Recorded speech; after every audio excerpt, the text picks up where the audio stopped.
No, Olivia and I are actually friends. We went to Georgia State together. She's really close with my husband and has been for a while. So that's how she's like my friend now too. I know But they we're also entrepreneurs. get on the phone. I know. But either way, thank you for making time for us to chat this evening. I'm glad that we're able to, find time in our schedules to do so because I really think that this is a great opportunity, not only for me to learn from you, but also for the viewers to learn from you too. And I think like giving that free, valuable content is such a great way for us to network and support our viewers. So tell us more about you, Creatively Olivia, and what a brand expert like you does. Yes, I'm so excited to chat because I feel like you came in the game as a VA and like literally took over, and it was good to watch. I feel like you were good at doing all the things and then presenting yourself and showing it and showing the transparency. So I am very proud of you before I get started. Thank you. So about me, I am a brand and web designer. I've been in business for 6 years now. And what pushed me to this was essentially I was working in a company, a 9 to 5 healthcare marketing company that really I felt like did not care about me as an individual. I was just a number on a piece of paper.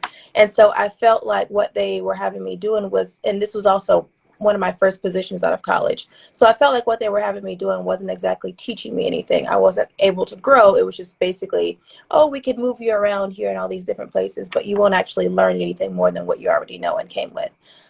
So I actually met a consultant who came in and basically showed me the world of freelance and how that could work. And basically, I left that job with 5 contracts. I was doing like retainer services at that time. And so I left that job with 5 contracts and have been doing it ever since. Nowadays, I typically work with realtors and attorneys, but of course, I'm open to work with other service providers. It's just those two realistically are the ones that I feel like I can help the most. I feel more connected to those two industries because they are service providers just like I am. They've become an expert in their craft and they want to brand it. And so essentially that's what I know how to do as I've been doing this for a long time. Before that, my degree is also in marketing. So I worked in corporate marketing, healthcare marketing. So that's kind of that spends my entire background and how I got here now. Love that. We actually have a similar background that I didn't even know in regard to like leaving our 9 to 5. You having that marketing degree, I have journalism, but it is focused on public relations. So I didn't even realize that we had those similarities, but that's awesome. And I can't believe it's been 6 years already. Oh, I know. Honestly, before I got on the call, I was like, well, I probably need to know how long it's been. So I was like doing my Googles and when it was the first when I registered for it. So I registered in 2016, but I did not officially leave my 9 to 5 until, so that was November. I left in July. So that was like a 6 to 8 month span. Essentially, I was scared. Why I waited so long. I felt I had been doing the business, like, my 9 to 5 and the business, at the same time. And I made a 6 month plan to essentially make enough money, get the savings, do all the things, get the contracts to be able to leave. And when the 6 month mark came, I just still wasn't ready. And I actually had a conversation with my dad, and he was like, you've told me the plan all along. You've had this set up. What you doing? What are you waiting on? And I really didn't have an answer. So I then went in and I was like, okay, well, I'm ready to go. Here's my 2 weeks. And they were like, no, can you stay longer? Can you train the next person? All that kind of thing. And I said no. And I offered for them to actually hire me as a consultant if they wanted to. Of course, they did not do that. But it felt liberating to leave and take that leap, to be honest, because it felt like, you know, there was so much to look forward to. It could have went terrible. Yes, it could have. But I felt like I also had things in place for it not to. And then I used my network tremendously when I first started. Lots of people will probably identify with this. When you first start, you're trying to get business from any and everybody. Any industry, you have no niche. Or that, for me, that's what it was. I had no niche. I was just trying to get anybody's business, no matter what it was. If I was not an expert in the field or not, I knew how to design. And so essentially, I feel like I've grown from that because I know where I work best at, and I know what industry I work best at, and I know where I want to work with most. And I think that's just the difference between now and 6 years ago. I was doing everything. Anything that I knew in marketing, I was offering it as a service, versus now I am honed in on 3 straight services, and that's all I do because I've perfected it by now. I love that. I'm so proud of you. I remember when you first launched, I was like, wow, that's so inspirational. Yeah. I didn't even have the thought of becoming an entrepreneur at the time. And I've Yeah. seen your business grow over the years. And it really is like I said, so motivational and inspirational because you were ahead of the game in that. You did it before COVID, where a lot of us, that's where we It's took the so leap. crazy. I didn't, entrepreneurship has grown now to where it's seemingly grown to where like everybody feels they could be an entrepreneur and do the thing. And to be honest with you, when I left my job, I was more on a freelancer mindset than I was business owner mindset, if that makes sense. So I was, more so like I'm still a worker. Like I'm I'm still, I don't have a boss, but Yeah. these retainer clients that I have are my boss. So I didn't look at it in that way of it being like, you're an entrepreneur and you're a business owner. But that was also why my first few years, it took me a long time to make real money, I'll say that. And so I was stuck in the mindset of a worker and a freelancer versus an actual business owner who delegates and runs things. So I will say that's also a difference too. I think a lot of online service providers kind of jump into this thinking that it's going to be such an easy game because you have the freedom to work for yourself and Yeah. to create the services that you want to offer. But it really does take time to actually like establish yourself and Right. then actually, like you said, niche down. I know I started out doing everything in the VA industry too, but now I know that that's not what feeds my soul. And I think that's really the purpose of being a business owner and entrepreneur is you want to do a job that you enjoy doing.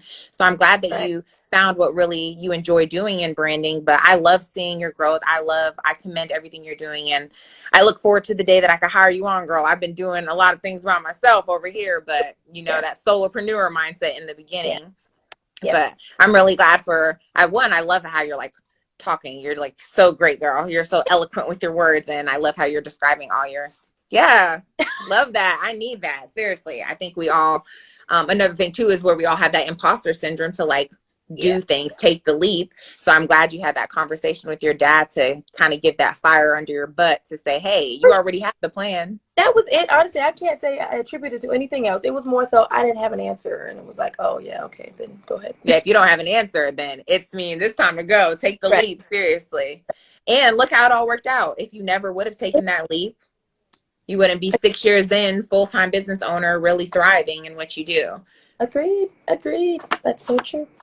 So that kind of segues us into, I think a lot of people are kind of confused on what branding is. I know recently I had a live with Kayla Countryman, and she had done a video not too long ago kind of describing that a brand and your business are different, where people love to put them together. So tell us what branding actually is. Okay, I do have to agree with, I can't remember the person's name you said, but I do agree that there's a difference between a business and a brand. And before the call, of course, I was trying to come up with the best definition for this, but I'm just going to tell you what makes sense in layman's terms to me. There is not one definition for what a brand is. A brand is a conglomerate of tons of things. So it could be your visual identity, it could be how your personality of your brand is, it could be your messaging, it could be the tangible things. So it could be the part of the product that you have or that you offer. It could be, your service offerings. It's a ton of things all in one that come together to show face for your business. I like to call it the personality of your business. So imagine you as a person, you are not who your character is. So that's how I would describe you as the person, the human being, and then your character. So your character is the brand, and then you, the person, are the human being, the person. So that's, I guess, the best way that I could explain it. It's for me, it's hard to explain because it's not just one thing; it's several things, and it just depends which part of branding that we're talking about.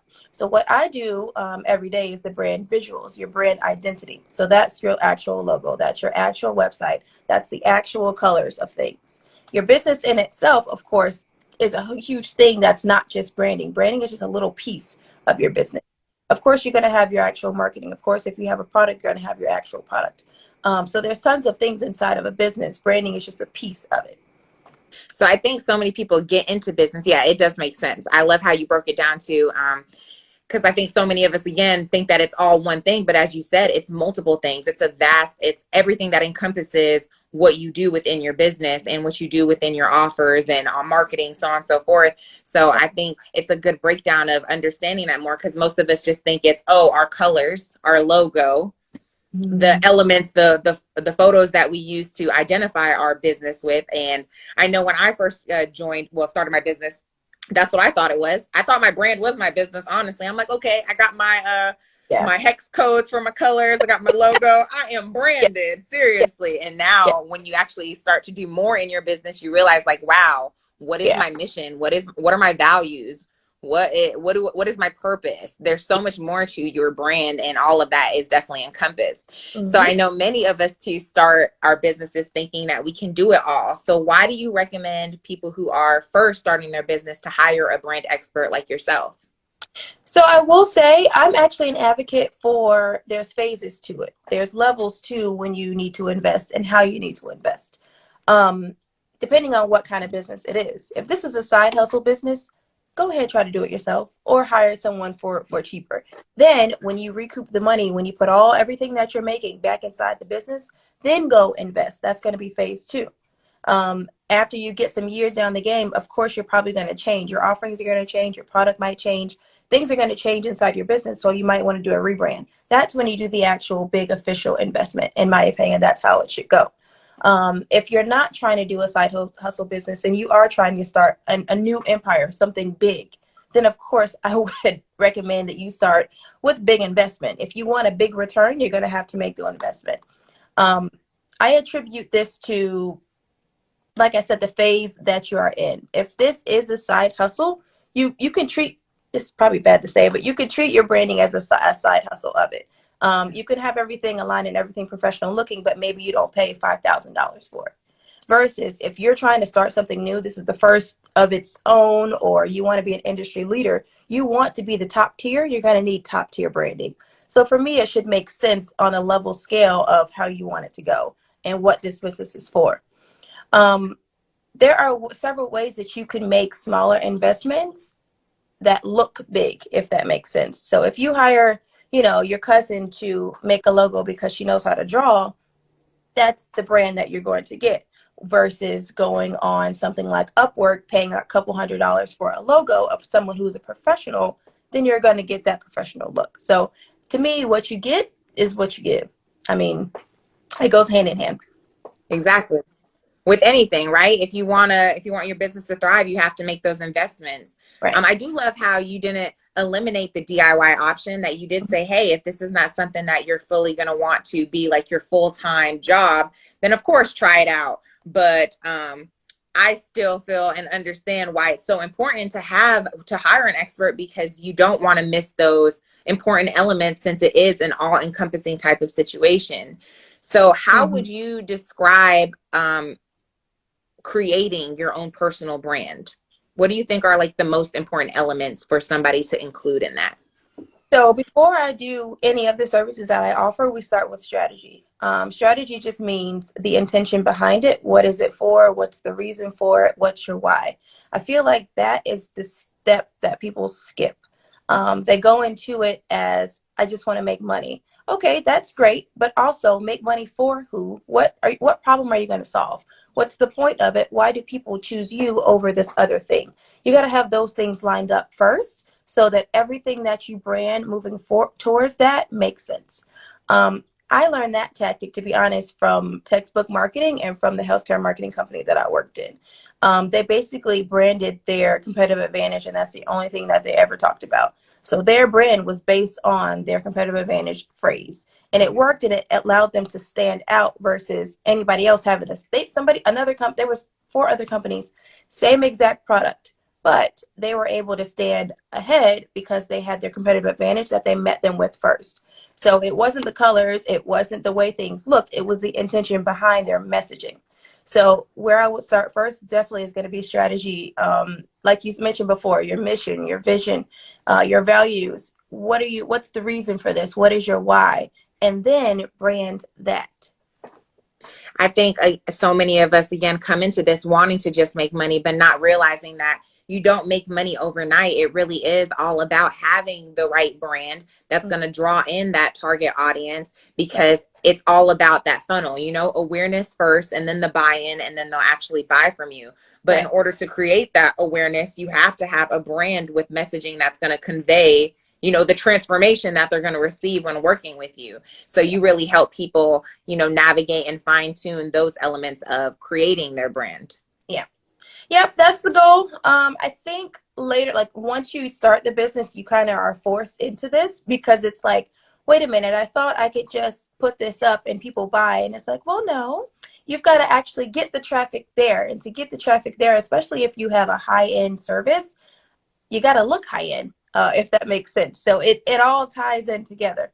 Um, once for me, the change on social media for me was when I started showing my personality more than just my work. For years and years and years, I never showed my face on this page. I only did just my work. And so people didn't really understand or know who I was in the first place. It wasn't until I started sharing my story to where people were identifying and saying, oh, I can relate to her, so maybe she can help me do the exact same thing. And so that's also how I was able to find my niche in the industries of where I identified with the same people that I was working with. So I feel like if you walk into this with, okay, I'm going to have some brains behind the also design and look of things, then to me, it's easier to come together and you reach your direct target of who you're trying to reach to faster. Yeah. I did the same thing on my page for a few months in the beginning. Yep. It was like, we're our biggest critic. We think Yep. like, oh, maybe I sound dumb. Maybe I don't look cute enough on the Yep. camera, or all these little things that are so irrelevant in the grand Right. scheme of things. But I was right there with you too. And then sure enough, when you do start to show up and just be yourself, I mean, people are gonna like you or they're not. Not everyone's gonna love you. What's meant for Right. you will be for you, period. And I truly believe too that confidence comes as you do. So as you continue to put yourself out there, as you continue to show up, I know my very first live, I was terrified. I was like, oh my God, like, I don't even know. I think I sound dumb. And now it's like, obviously, I still have my moments. It's imposter syndrome. I mean, we just find better ways to navigate those feelings. But even now, we all, it's just fighting through that fear and making sure that you still show up for yourself. So I love that you said, like, you had your own moment too. But then when you finally started showing, the face behind the brand, because people want to know that. They Right. don't, obviously, they love what you offer. They love your business. They love everything that you're about, but they want to see Olivia at the skating rink or Olivia in her regular day life, because those are the things, again, like you said, storytelling that Yep. you can actually relate to. So do you think that storytelling would fall under like marketing, or would it fall under branding, or both? Oh, both. Definitely both. Because if you're doing, I don't know, an advertising campaign, you can do it by storytelling, literally just telling your story. Because I feel like for me, that was the turn in my social media engagement. It was literally me. I think one of my very first posts would have been just talking about my career and how it started, how I got to being an entrepreneur and how I got to start the business. And so, like I said, people would, identify with that, or just, this is what I want to do too. That means you can help me because you've already been through it. So Yeah, I feel like storytelling in many ways can be used to be your part of your branding, or it could be also part of your marketing. You could have an ad out that essentially does nothing but tell your story. Easy way to have it ad that way. So yeah, I definitely think it could be considered for both, and I definitely think it's beneficial for both. for sure. I think that so many people are so focused on just like selling what their offer entails, or what they're going to receive from it, but they don't really focus on like those pain and pleasure points, or really that full transformation. I know that I looked at your page too for some inspiration. You had this really cute post about like who your favorite clients were, and I was like, oh, I need to do one for myself, because Yeah, I need them to know like this is who I'm calling out to. And that really comes down to your brand too. I will say that's something that I tried to focus on this year, doing a whole lot more. Once I figured out who I liked working with most, for me, just say it. Make it plain and simple. I'm not, if you look at my posts, I'm not one of those that's going to beat around the bush and give you a whole long drawn out story. I'll give you a story, but it's going to be the meat and potatoes of the story. Because I just feel like it's easier that way. I can call it exactly who I want to work with. And if you see yourself within that mold there, then I want to work with you. And so to me, that makes my job easier. So I won't get people that I don't really want to work with. And then also the people that I do want to work with know exactly that I am the brand designer for them. Yeah. So it just makes everything easier. People shy away from getting a niche. Of course, I did it in the first place. Like it seems as if you're limiting. It seems as if you're cutting off.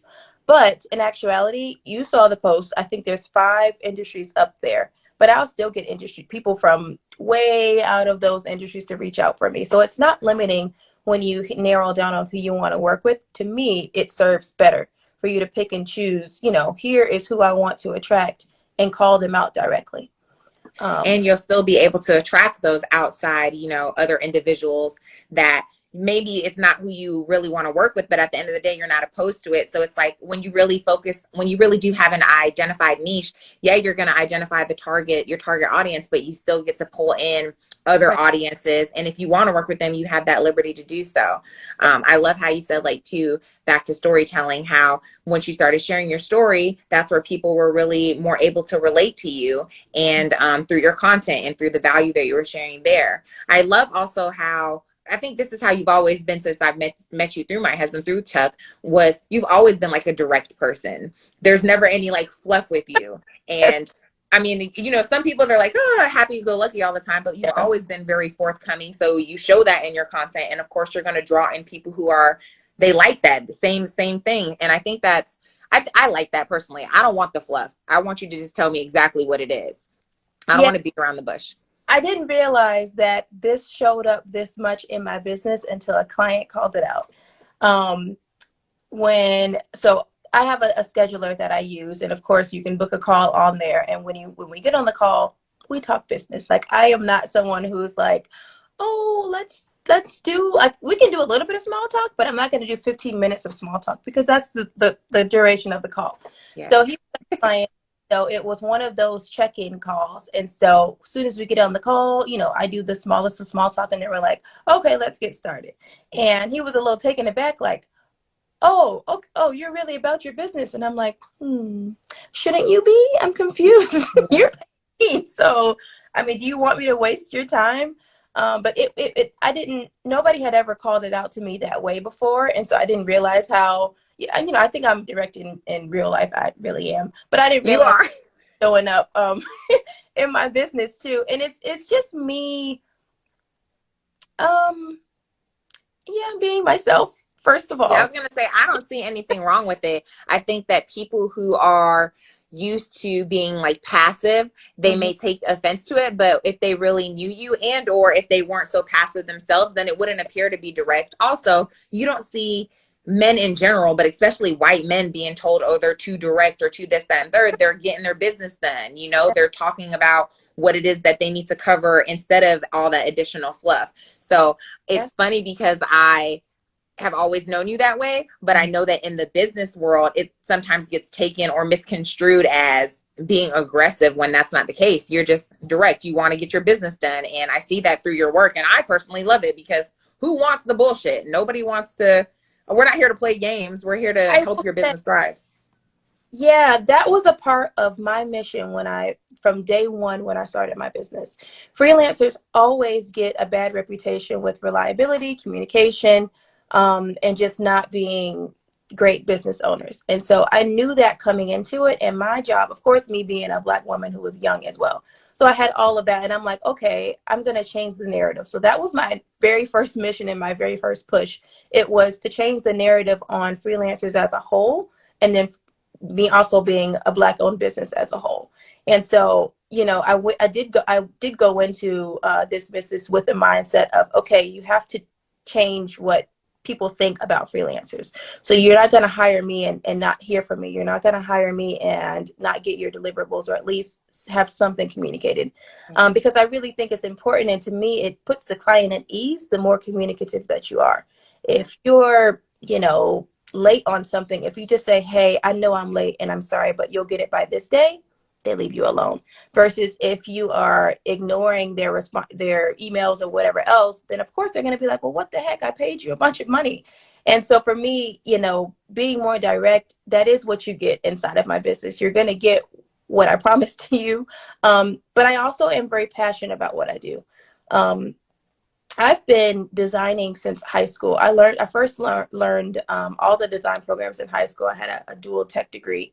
And then my job in college, I worked at an agency where they taught me more about it. And then that's where I learned web design. So to be honest, marketing as a whole is built into my passion and what I feel like is my God-given talent. So I take it very seriously. Like when people hire me on, like your business is mine. I'm just as serious as you are about your business. And I'm just as passionate. I want to see you win. I want to see you pull through. And so that's another reason why, certain industries that I choose to work with, because they're just as passionate. They're just as fired about their business. I love that. A couple things that you said that kind of triggered thoughts in me was how you say to like communicate. I Mhm. always tell anytime I do lives talking about like messaging and stuff, we're talking about connecting with your clients. I always say communicate, communicate, communicate, Yeah. because anytime there's a miscommunication, it's like it could have been resolved if you would have just actually communicated it to them. So Yeah. it's like apologizing, taking the initiative, holding yourself accountable. Because again, not only do freelancers get a bad rep, I consider VAs a freelancer too, but obviously virtual assistants get a bad rep too, because there are so many out there that are not following through on what they say they're going to do. Yeah. It makes it hard. And imagine 6 years ago, I didn't know really anybody. I think there wasn't really, yeah, I can't think of almost anybody who I was like, oh, this is who I can go to for support, or this is who I idolize, or this person is doing it. I wasn't even utilizing social media at all. I didn't have an Instagram when I first started. So it's the evolution of things. Is I also think part of it is people can look at others on social media and think, well, I'm an expert at this in my corporate job, so why can't I go do this, as a freelancer? And like you said, you have to be accountable for yourself. There's nobody else that's going to tell you to get up in the morning and go to work and do the things. Like it's you. It's you being the accountable person. And Yeah. so I feel like that's a good point to make about being accountable just to yourself first, and then also being accountable for your clients. Exactly. That kind of segues us into the next question too, is what are some of the marketing campaigns or strategies that you recommend for to keep a brand fresh? So wherever your target audience is, that's where you should be. So if you have a younger audience and you are, I don't know, selling a product, you need to be on TikTok. Just go over there. Just go over there. If you are a service provider, I still do think Instagram is the source, but depends on what kind of service. If you're a consultant for, say for instance, okay, I have a client right now. She's a realtor, and she's only a commercial realtor. She only works with commercial clients, meaning she is business to business relationships. So LinkedIn is going to be her preferred place. That's where she needs to be. She could care less about TikTok, Instagram, or Facebook. It's LinkedIn. That's where she needs to be. So I will say, for anybody, depending on what you do, where's your target audience at? Where are they normally at? Where are they looking for you at? Be there. um, of course, you can utilize your webs for anybody and anything. You can utilize your website, because that traffic that's going to come in from search engines, that's done on its own. If you have a website that's designed the way it's supposed to, and you're also feeding the algorithm content all the time, that organic traffic is going to find you. So that means Google, that means Bing, that means Yahoo search.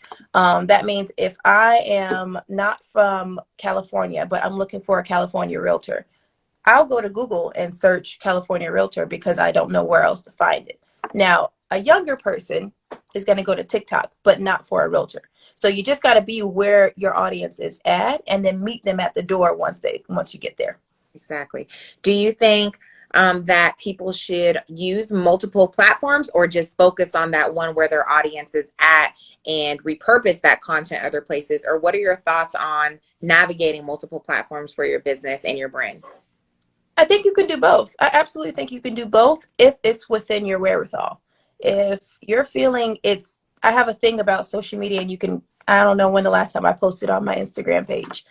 If it's overwhelming to you to do two platforms, stick to one. Yeah. If it is overwhelming to you and you feel like it's too much and I can't do it, I'm not an advocate for hiring somebody, but I am an advocate for making a plan and making it fit towards how you need it to be. So if you're one of those people that cannot share your face, you don't want to go on live, share your story in a different way. Have a striking some kind of image there, and share personal things in the caption instead of it having to be you on video. I feel like people put a lot of pressure on social media, whereas you don't necessarily have to. You just have to show up. Um, I'm able to not have to post all the time on my Instagram, but still get leads because of what I've positioned there. So my highlights are there where people can view my portfolio if they choose to. The post that you just mentioned, people will always refer to that and say, yeah, I saw that you specifically work with this industry, so I know that you can help me. So for me, it's more so take advantage of where you feel the most comfortable and then have some strategy when it comes to putting out that content. So if it's you only feel safe on Facebook, okay, well then have some kind of strategy on Facebook. Now, if your audience is that not there, like for the commercial realtor, I wouldn't say do Facebook, but then I would say, okay, try to do some kind of techniques or something to get you used to LinkedIn. Start with a simple, or you could even, because I did this, you could even call out and say, y'all, I don't know what I'm doing, but I know I want to show up. There's a post for me, I think it was 2 years ago, where I was taking my Instagram seriously. And I was like, look, I know that I'm supposed to be on here. I don't know what to post about. I don't have new pictures. This is me at a winery. I promise to show up. Here's my post and dedication to that. So essentially, I feel like being your true self and being transparent is what sells most. Yeah. The people that have the most influence on Instagram, in my opinion, are those who share transparency. The people that share everything, they share their start to finish. They share every discrepancy, the good, the bad, the whatever. They share everything. And to me, people want to follow that. It's like watching a TV show. Let me go see what she's doing today.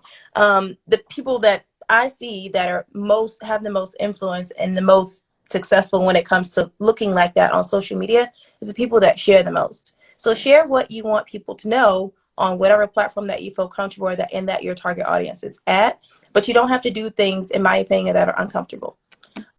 So nothing is like concrete and permanent and set in stone that you have to do. And if you go into it with that mindset, to me, you'll be more open to then trying things out. I've never been on live before, but I'm also in a season of saying yes to things. And I didn't have a reason to say no. I'm like, she's my friend. She's not going to steer me wrong. I'm going to do it. So essentially, I feel like if you go into it with that mindset of positivity, it'll be fine.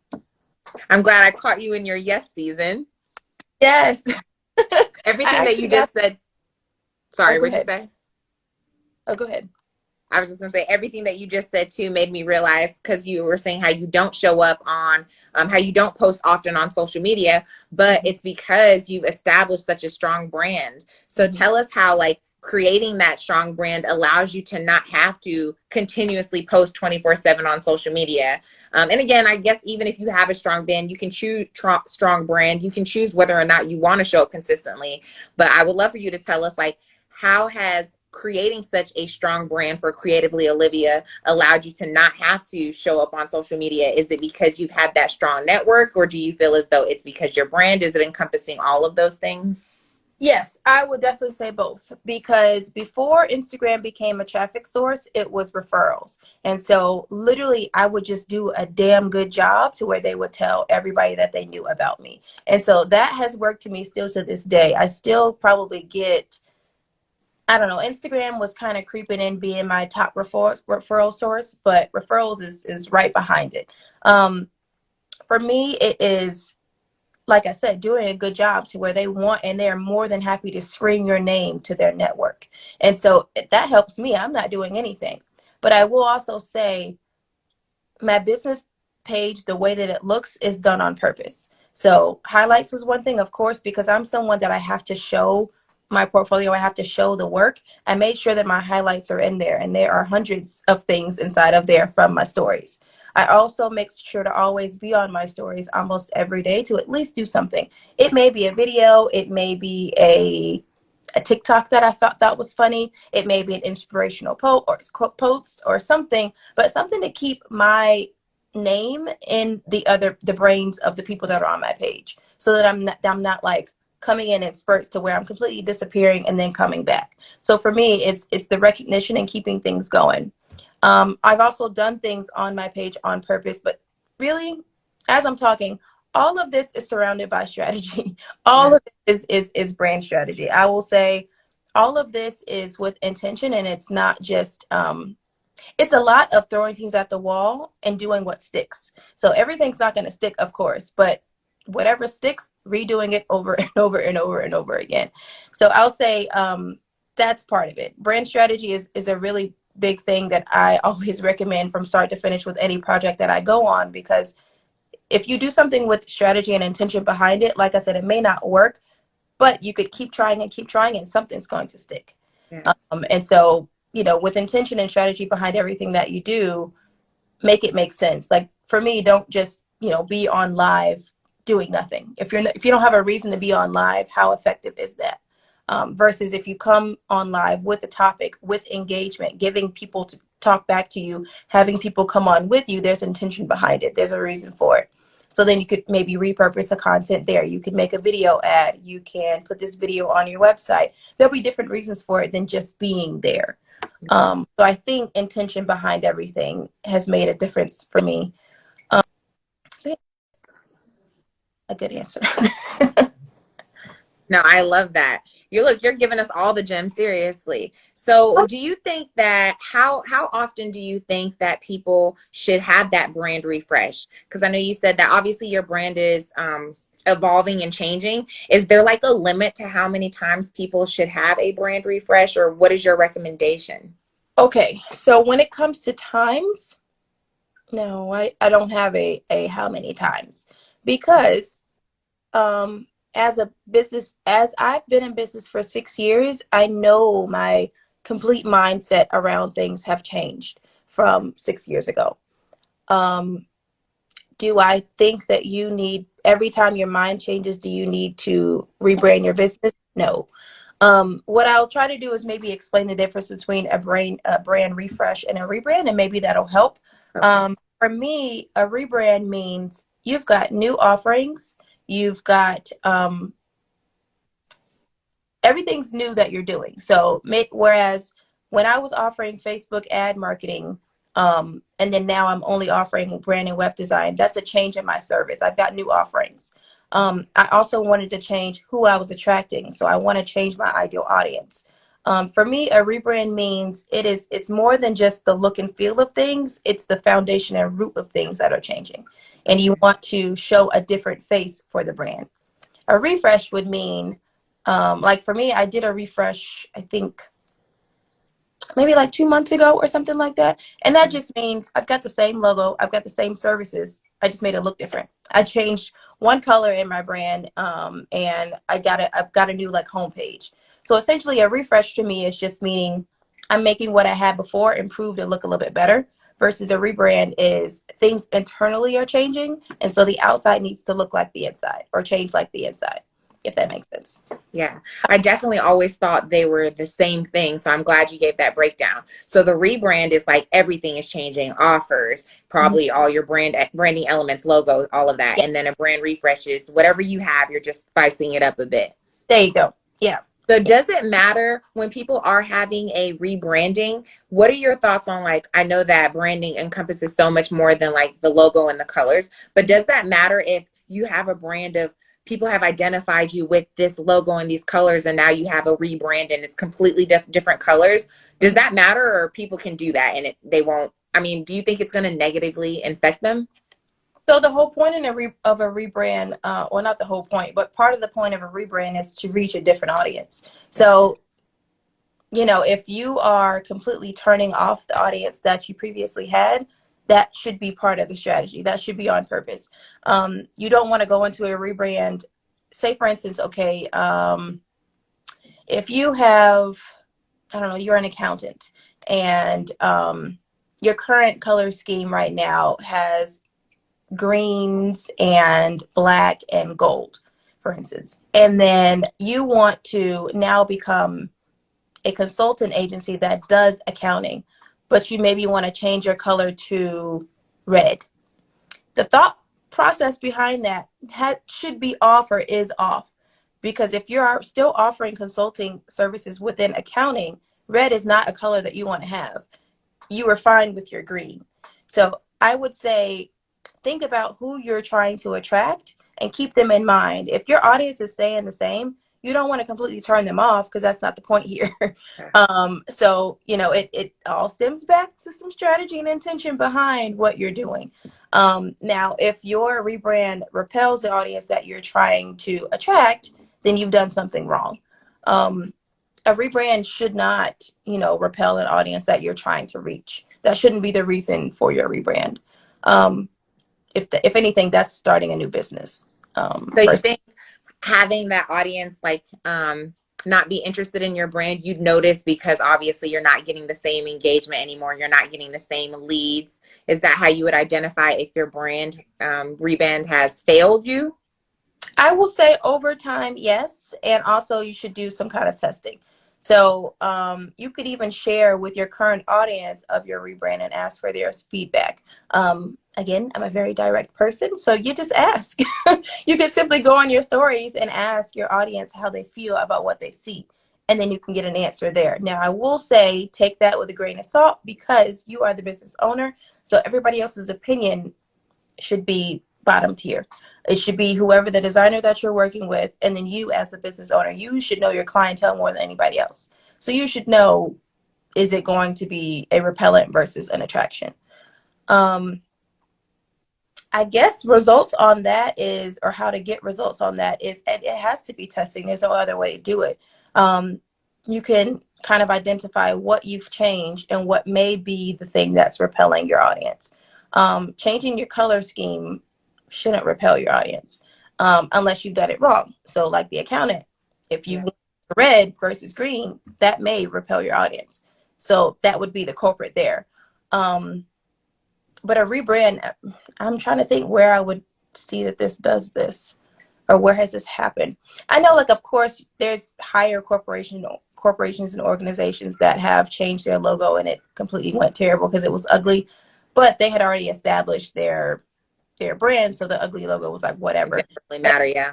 of an example, or a better answer to this question, where a rebrand would have hurt your business other than it just wasn't done with strategy, I guess.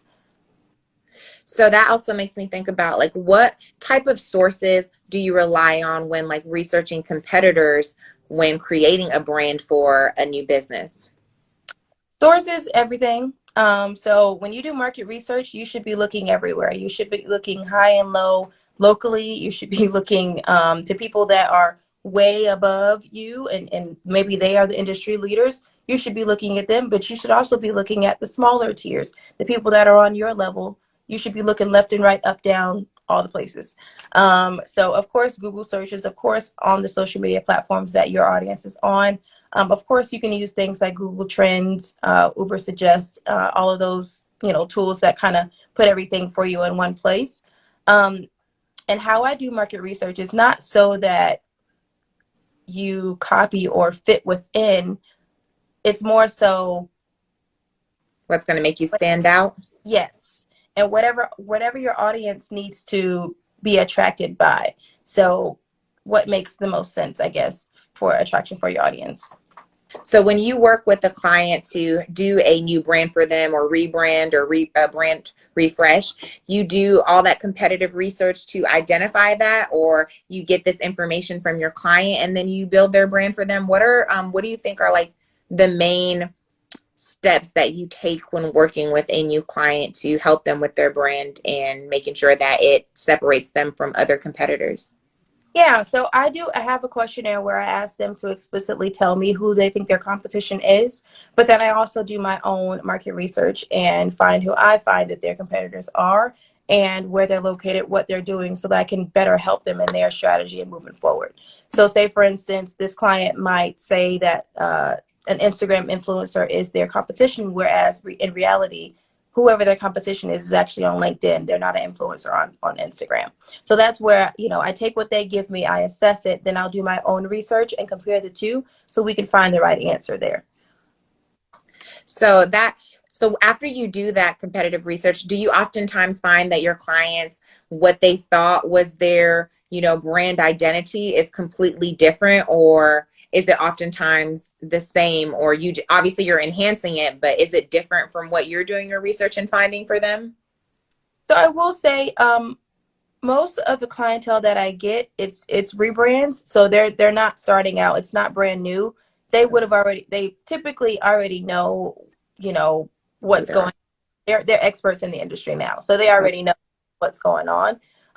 But of course, I do get some new people to come in, and we've kind of got to identify that and they may be not to say that they were wrong, but they may just be looking at it wrong or looking at it with different glasses than I am. So I'll say 50-50 there. Sometimes Okay. right. No, look, you're never wrong, girl. This is your expertise. I'm learning so much already. I'm like, okay, what are some things I need to consider? Yeah, So yeah. then how do you know when a brand is successful? So that is the thing when it comes to with what I do. What I do is just a phase or ticket so you can get on the bus. It takes you to actually push that brand and push it forward. So you got a brand new logo suite, you got a beautiful website, but if you don't tell anybody about it, it's just going to sit there. So when you build a brand new website from scratch, it takes Google 3 to 6 months to really, really get the traffic and get things in there when it comes to your keywords and SEO. So that means you're going to have to feed the algorithm things. You should be blogging. You should be doing your posts on social media. You should be pushing traffic to all of these sources. But whereas if you don't, you are not going to have the traffic. Like it's not going to just find you. There are, well, the industries that I work within are saturated. There's a lot of them. So you're going to have to do things to stand out and get the traffic and get noticed. Yeah. Somebody wants to know if you change the name of your business, and Bria wants to know if you change the name of your business, would you suggest changing the logo as well? So if you've already established the brand surrounded by whatever the business name is, I'll say it depends. My answer is it depends. And I'm saying it depends because your logo does not have to match your business name. You could have a DBA, which is a doing business as. So say, for instance, I've been in business for 6 years under Creatively Olivia, but now I want to change my business to my first and last name, Olivia Frederick. I can then change my logo, but keep my business LLC as Creatively Olivia, if that makes sense. I don't know Did if that. that help you, Ambria? Let's see. Would you, I guess if you change the name too, would you just put that as a DBA underneath your main? Can. Yeah, you Okay. can. Yeah, if it's, I mean, if this is a business that you've been in business for 15 years for, and I don't know why you would be changing the logo, but um, you could definitely just change the logo to something else and keep your business LLC there. Like that's not, to me, it's not imperative to do that because if you're performing the same service, then you can keep that and just do a DBA. A side note, Ambria is actually her business is the one who did the balloons at my wedding. And I Oh, wish you could have been there, girl. I know. But it's all good. No worries. No worries. So, what do you think are like the three common mistakes that people make regarding their brand? Okay, three common mistakes. Not going into things with intention or strategy. Number one. She says me and my business partner. Okay, yes. Change name and logo, everything. Because it's a new business. Yeah. Um, it would be a new business unless you guys did not register the business together. Then you don't have to. But if you guys are both registered under the LLC, you can go ahead and just start anew. I would recommend that. Start anew. But the three things. What did you say? Three things people do The wrong. three common mistakes that people make when creating their brand or with branding regarding their business. Okay, so yeah, first, not leading with strategy or intention.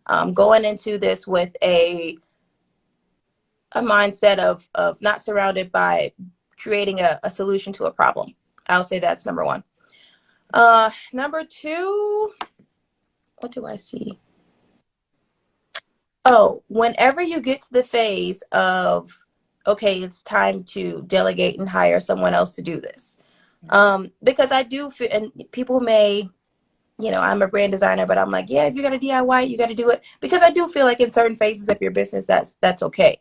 But once you get to a place of where I want high quality clients, I want high end clients, I want clients that pay me premium prices, you're gonna need to look premium. So taking the cheap way out, to me, you're gonna get cheap results. So that's the second thing. Um, Not hiring when it's time to. The third.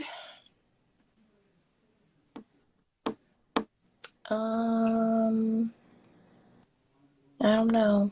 Yeah, if it's only two, that's fine too. But I was just Those curious. that are coming to me. Okay. Yeah. So if you, the two common mistakes people are make are starting without having like that intention and purpose. And then obviously if they want those, that high ticket experience or high ticket clients, they need to make sure that they have a high ticket brand as well. Right. Along with all the elements that, you know, are Right. a part of that, which is like the client experience, so many other things, actually getting your business out there. Yeah. I All love that. I really am glad that we are able to like have this live together. So I do want to ask you this last question is, what do you think the number one takeaway should be of anyone who's watching this live or watching the replay? I will say, and this, I talked a little bit about this in the live, but this is just what has been in. So I got this from a book. I went to Barnes and Nobles and I was just reading, the excerpts of books just so I could see which one to buy.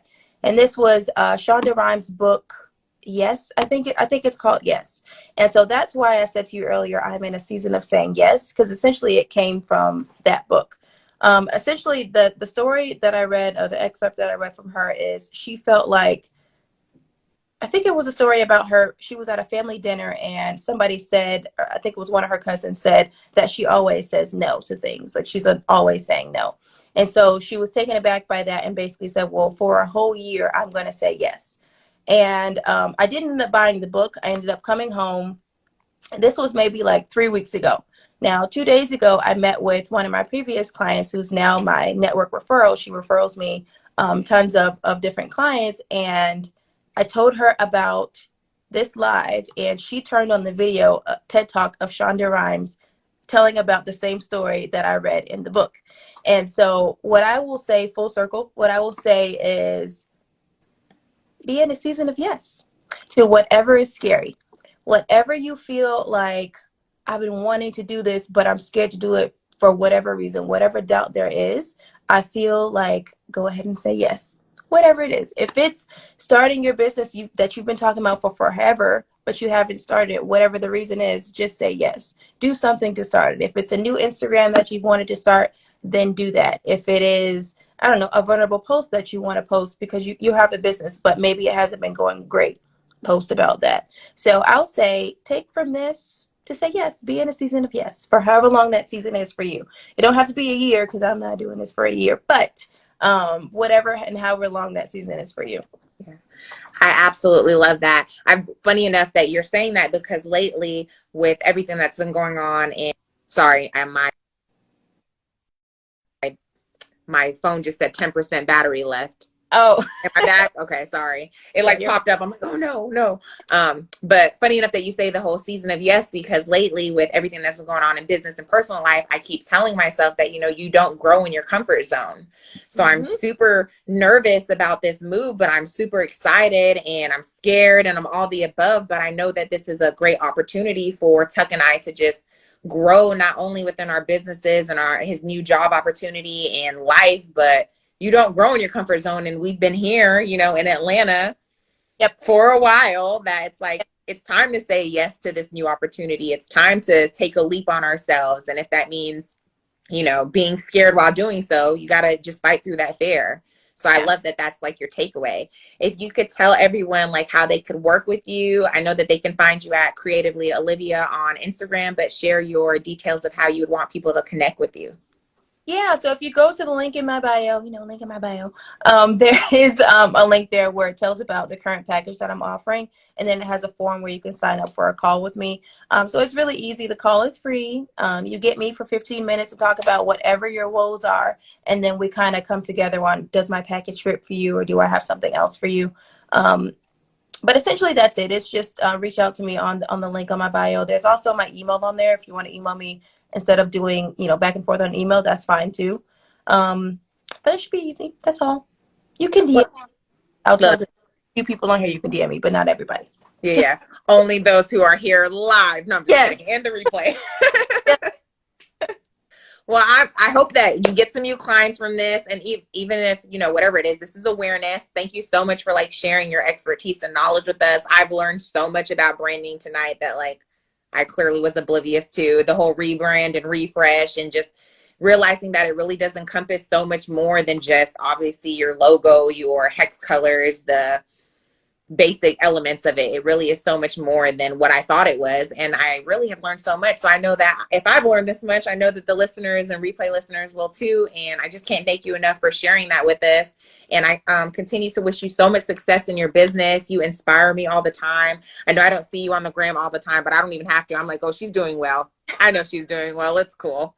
No, thank you for having me. It's funny because I see you all the time and you're envying me and I'm envying you like, oh, she's just so like easy on videos. Like she's like so nice going the stories and she feels so comfortable. Like you look comfortable. And so that's what I admire. And I am very proud of you for just kind of stepping out there. Like I said, I've watched you kind of grow from doing the service to then being able to coach and being so comfortable in the coaching space. I feel like that came very easy for you, or seemingly very easy for you. So I'm proud of you for that as well. And Thank thank you you so so much. much for having me. This was nice. It's not as scary as I thought. Not at all. And this, look, this may be your first, but I hope it won't be Right. your last, you know? I You can know. show up more by yourself and just share more about branding because people need to know. And you are so knowledgeable in what you do. I mean, you have the experience, not only just in your business for 6 years, but from school, your work experience while in school upon graduation. Like Right. you are a marketing expert. So show up for them. They need to see it, obviously, within like your own,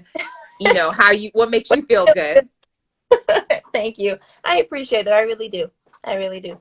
Well, I hope you have a great rest of your evening. Thank you for everybody that was here. Thank you for the replay viewers. And thank you, Olivia. Thank you. Later. Bye. Bye.